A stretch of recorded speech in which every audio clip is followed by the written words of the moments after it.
Hi friends, welcome to learning Arabic in Telugu. అదేనండి, Arabic నేర్చుకోండి తెలుగులో. ఫ్రెండ్స్, ఎలా ఉన్నారు మీరంతా?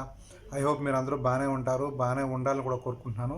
ఫ్రెండ్స్, ఈరోజు చూడండి, ఈ ఫోటో చూస్తున్నారు కదా. ఈ ఫోటోకి గల్ఫ్లో ఉండే మన మిత్రులు కదండి, గల్ఫ్లో ఉండే వాళ్ళందరికీ ఈ ఫోటో చాలా దగ్గర సంబంధాలు ఉంటాయి. నిజమే కదా. మనం గల్ఫ్ వచ్చి డబ్బు కోసం పరిగెడుతూనే ఉంటాం. అయితే కొందరు షార్ట్ టైంలోనే మంచి డబ్బులు సంపాదించి బ్యాక్కి వెళ్ళిపోతే, కొందరు జీవితాంతం పరిగెడుతూనే ఉంటారు. చివరికి ఫోటోలో కింద కనపడుతున్నట్టు డబ్బే మిగులుతుంది, కానీ లైఫ్ ఉండదు. అవునా కదా. ఇది ఎవరు అవునన్నా కాదన్నా, కాదని ఎవరినంటే నేను కొన్ని వందల ప్రూఫ్ చూపిస్తాను. ఒకటి కాదు, రెండు కాదు, వేల మందిని చూపిస్తాను. డబ్బు కోసం జీవితాంతం గల్ఫ్లోనే ఉండి వయసు అంతా కరిగిపోయిన వాళ్ళని వందల మందిని చూపిస్తాను నేను. ఎస్ ఫ్రెండ్స్, అయితే నేను అంత మాటలు చెప్తున్నాను కదా వీడియోలోని, తక్కువ శాలరీకి రావద్దని.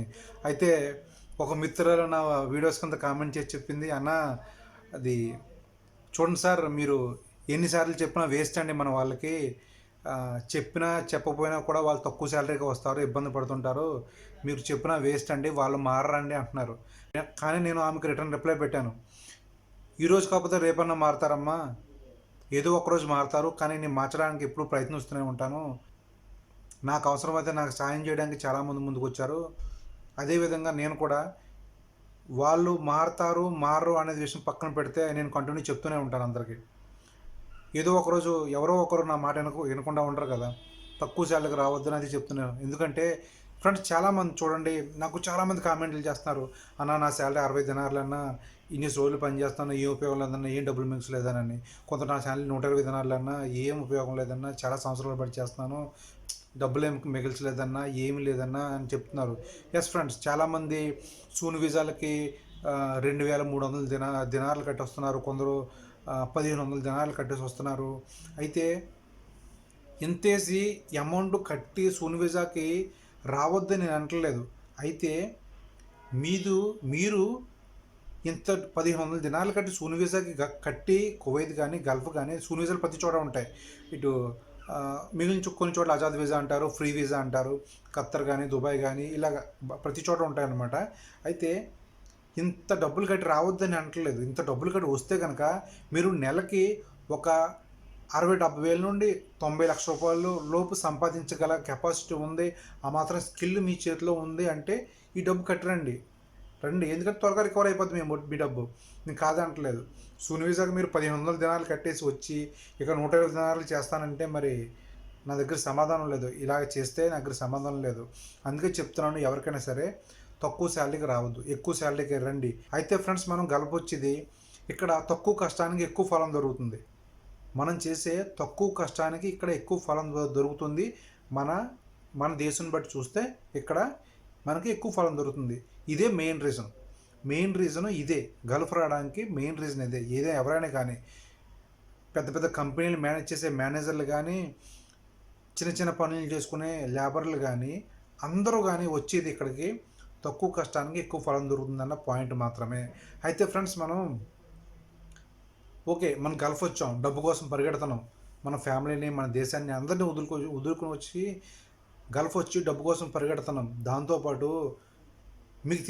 మీకు తెలుసుకోవాల్సింది ఏంటంటే, డబ్బుని ఎలా సంపాదించాలి అనేది మీరు తెలుసుకోకపోయినా ప్రాబ్లం లేదు, కానీ డబ్బును మాత్రం ఎలా కంట్రోల్ చేయాలి, డబ్బును ఎలా రెట్టింపు చేసుకోవాలి అనేది మాత్రం కంపల్సరీ తెలుసుకోవాలి ఫ్రెండ్స్. ఎందుకంటే నేను కారు నడుపుతున్నాను, పెట్రోల్ పోయించుకునే ఖాళీ నాకు లేదు అన్నారనుకోండి, దానికి ఏమైనా అర్థం ఉంటుందా? అదేవిధంగా గల్ఫ్ వచ్చి మీరు డబ్బు సంపాదించడానికి గల్ఫ్ వచ్చి డబ్బు గురించి నేను తెలుసుకోను, నాకు అవసరం లేదు అన్నారనుకోండి, దీనికి పెద్ద తేడా ఏం లేదు. ముందు చెప్పిన దానికి ఇప్పుడు చెప్పిన దానికి పెద్ద తేడా ఏం లేదు. అందుకోసమే ఫ్రెండ్స్, నేను చెప్పేది ఏంటంటే, మీకు ఇంతకుముందు గతంలో చెప్పాను, ఈ బుక్కుల్లో ఉన్న సారాంశాన్ని నేను మీకు షార్ట్కట్లో చెప్తున్నాను. మనం డబ్బు కోసం పనిచేస్తూనే మన డబ్బుని మన కోసం పనిచేసే విధంగా మార్చుకోవాలి. మన యాక్టివ్ ఇన్కమ్ని ప్యాసివ్ ఇన్కమ్గా మార్చుకోవాలి. ఎందుకంటే ఫ్రెండ్స్, మనం గవర్నమెంట్ ఎంప్లాయీస్ని కాదు.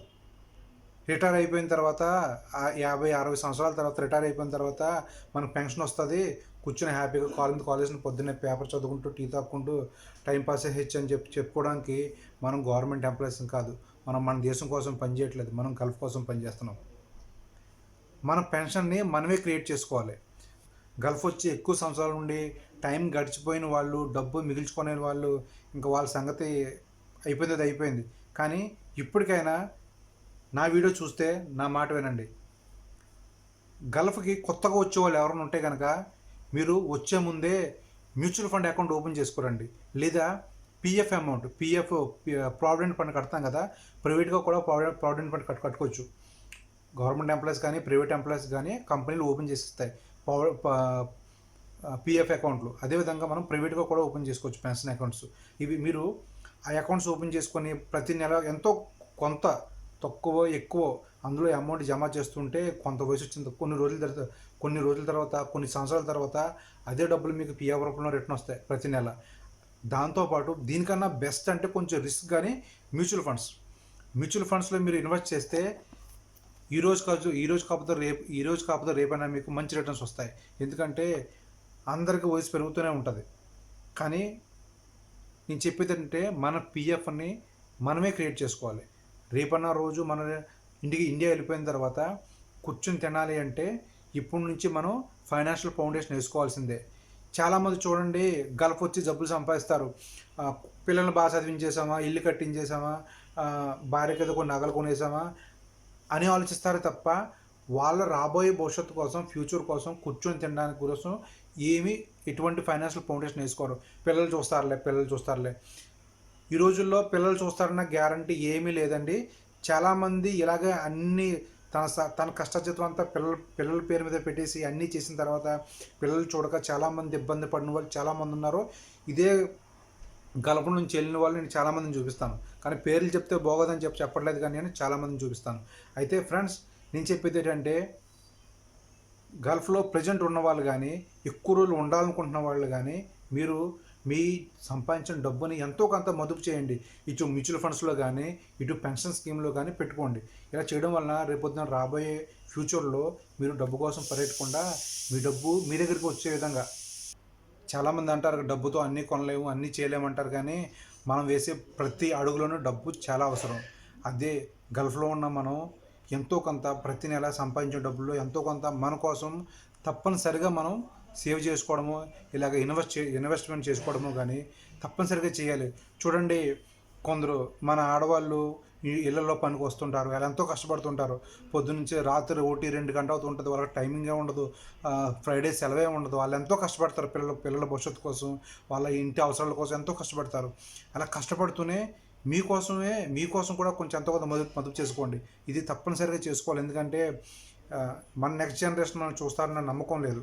అందుకోసం మీరు మీ పెన్షన్ మీరే ఏర్పాటు చేసుకోవాలి. ఎందుకంటే ఒక విషయం చెప్తానండి, 50 లక్షల ఆస్తి ఉండే వాళ్ళకన్నా ప్రతి నెల 20,000 రూపాయలు పెన్షన్ తీసుకునే వాళ్ళు చాలా అఫీషియల్గా రాయల్గా బతుకుతారు. 50 లక్షల ఆస్తులు ఉంటాయి, కానీ వాటి మీద ఇన్కమ్ లేకపోతే లైఫ్ లీడ్ చేయడం చాలా ఇబ్బందిగా ఉంటుంది. అదేవిధంగా ప్రతి నెల 20,000 పెన్షన్ వచ్చిందనుకోండి, ఎప్పుడు చేతిలో డబ్బులు ఉంటాయి, హ్యాపీగా లైఫ్ లీడ్ చేయడానికి చాలా అవకాశం ఉంటుంది.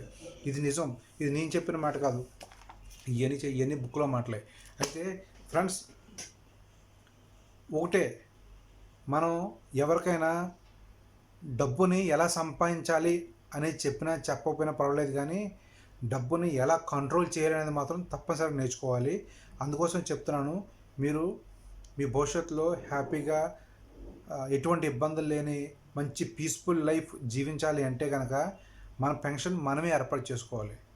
ఇది తప్పనిసరిగా ఫ్రెండ్స్, ఈ విషయం మాత్రం గుర్తుపెట్టుకోండి. దాంతోపాటు ఎవరైనా సరే తక్కువ శాలరీకి వస్తే కనుక వాళ్ళకి మీరు వార్నింగ్ ఇవ్వండి, రావద్దని చెప్పండి, స్ట్రైట్గా చెప్పండి. నాకు చాలామంది ఫోన్ చేస్తున్నారు, అన్న నేను ఒక అబ్బాయి ఎవరో బాగా చదువుకున్నాడు, అబ్బాయి ఆఫీస్ అసిస్టెంట్గా వస్తానన్నా, మరి నాకు 120 దినాలు శాలరీ ఇస్తున్నారు, పర్లేదన్న అడుగుతున్నారు.